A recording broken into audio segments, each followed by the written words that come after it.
નમસ્તે દર્શક મિત્રો, હું છું અરવિંદ સ્વામીને આપ જોઈ રહ્યા છો કાન ખોલ કે સ્વામી ન્યૂઝ ચેનલ. એપિસોડમાં આપણે વાત કરીશું ભાવનગરમાં વાતાવરણમાં આવેલા અચાનક પલટા વિશે. ભાવનગર આમ તો છેલ્લા ઘણા સમયથી 40 ડિગ્રીની ઉપર તાપમાન સહન કરી રહ્યું છે. આમે ભાવનગરમાં સૌથી વધુ ગરમી દર વર્ષે પડતી હોય છે.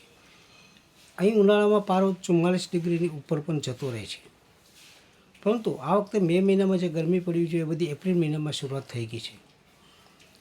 40 ડિગ્રી 42 ડિગ્રી તાપમાન હોવા છતાં લોકોને તો ના છૂટકે એના કામ ધંધા છે ચાલુ રાખવા પડે. પરંતુ છેલ્લા ઘણા દિવસથી હોસ્પિટલમાં પણ દર્દીઓની સંખ્યામાં વધારો થયો છે. લોકો ગરમીથી ત્રાહિમામ પોકારી ગયા હતા.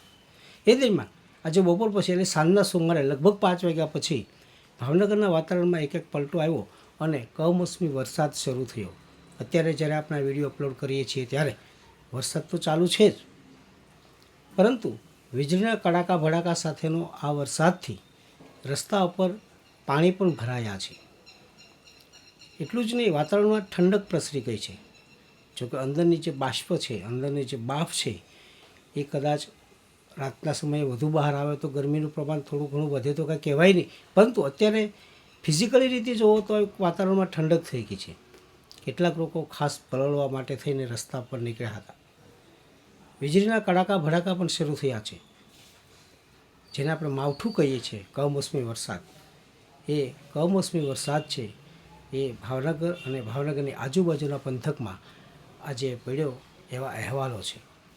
ભાવનગરમાં તો ઘણો વરસાદ પડ્યો, કલાક માટે વરસાદ આવ્યો હશે, પરંતુ વાતાવરણ એનાથી અચાનક પલટાઈ ગયું છે. આ ચોમાસું નથી એટલે એને માવઠું કહેવાય, એને બહુ ઝાઝો એ વરસાદ પડતો હોતો નથી, પરંતુ બાફ એટલો બધો વધી ગયો હતો કે વરસાદના આવવાથી લોકોને ગરમીમાંથી થોડીક રાહત થઈ. આમ તો અત્યારે બિહારના યુપીની અંદર વીજળી પડવાના અને વરસાદ પડવાના ઘણા બધા બનાવો બન્યા છે, પરંતુ અહીંયા આપણે ખાસ જોઈએ તો પક્ષીઓને આનાથી વધારે સૌથી વધુ ફાયદો થશે. કારણ કે પક્ષીઓ છે ગરમીથી બહુ અકળાઈ ઉઠ્યા હતા અને વરસાદ પડ્યો છે એટલે વૃક્ષો બધા ભીંજાયા છે અને એના લીધે પક્ષીઓને ઘણી બધી રાહત થઈ હશે.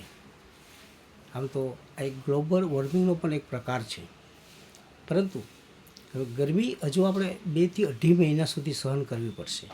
બહુ લાંબો ગાળો છે. જુલાઈ પહેલાં ક્યારેય વરસાદ આપણે અહીંયા પડતો નથી. સરકારના ચોપડે ભલે 15 જૂનથી ચોમાસું શરૂ થાય, પરંતુ ભગવાનના ચોપડે તો હમણાં છેલ્લા ઘણા વર્ષથી થયું જ નથી.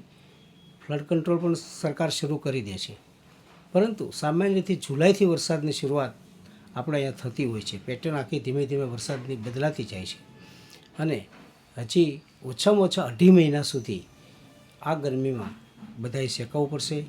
મે મહિનામાં ફરી પાછો પારો ઊંચો જશે ત્યારે પણ ઘણી બધી તકલીફ થશે.